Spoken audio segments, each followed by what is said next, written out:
বুঝতে পারে মা কি জিনিস, কেউ বলবে কিনা এই যে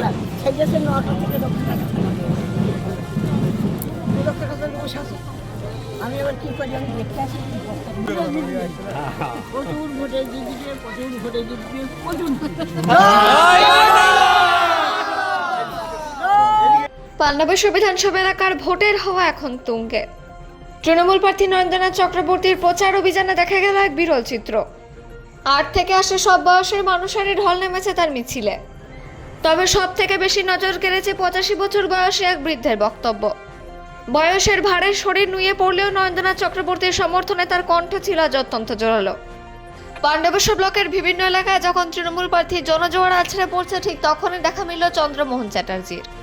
বয়স ৮৫-এর কোঠায় কিন্তু উৎসাহে তিনি যেন টকবকে তরুণ। প্রার্থীর কাজে খতিয়ান তুলে ধরে তিনি জানালেন তার অভিজ্ঞতার কথা। বৃদ্ধের বক্তব্য খুব ভালো লাগলো, এমন ভালো লাগার লাগবে মনে হয় না। এমএলএ ভোটে জয় জয়কার হবেই, আমি চাই জয় জয়কার হোক। আর উনি যা কাজ করছেন এই কাজের কোনো জবাব নেই। চাওয়া পাওয়া তো সবই মিটছে, একে একে সবই হচ্ছে। এখন শুধু ঘরে ঘরে জল সাপ্লাইটা বাকি, সেটারও পাইপ লে আউট হয়ে গেছে, সব কাজ হয়ে গেছে। চন্দ্রমোহন বাবুর এই অকপট স্বীকারোক্তি আর আবেগী বার্তা মুহূর্তের মধ্যে ছড়িয়ে পড়ে এলাকায়। তিনি জানান এলাকার পানীয় জল থেকে শুরু করে পরিকাঠামোর উন্নয়ন সবকিছু নরেন্দ্রনাথ চক্রবর্তীর হাত ধরে সফল হয়েছে। বয়সের বাধা উপেক্ষা করে বৃদ্ধের আশীর্বাদ ও সমর্থন শাসক শিবিরের কর্মীদের মনোবল আরও বাড়িয়ে দিয়েছে। তীব্র গরম উপেক্ষা করে মানুষের জনজোয়ার আর প্রবীণদের আশীর্বাদ কি ইভিএম বক্সে প্রতিফলিত হবে তা সময় বলবে। তবে পান্ডবেশ্বরের রাজনীতিতে যে নরেন্দ্রনাথ চক্রবর্তী এক বিশেষ জায়গা করে নিয়েছেন তা এই ৮৫ বছরের বৃদ্ধের কথাতে স্পষ্ট। পান্ডবেশ্বর থেকে অজিত মেসা, রিপোর্ট নিউজে।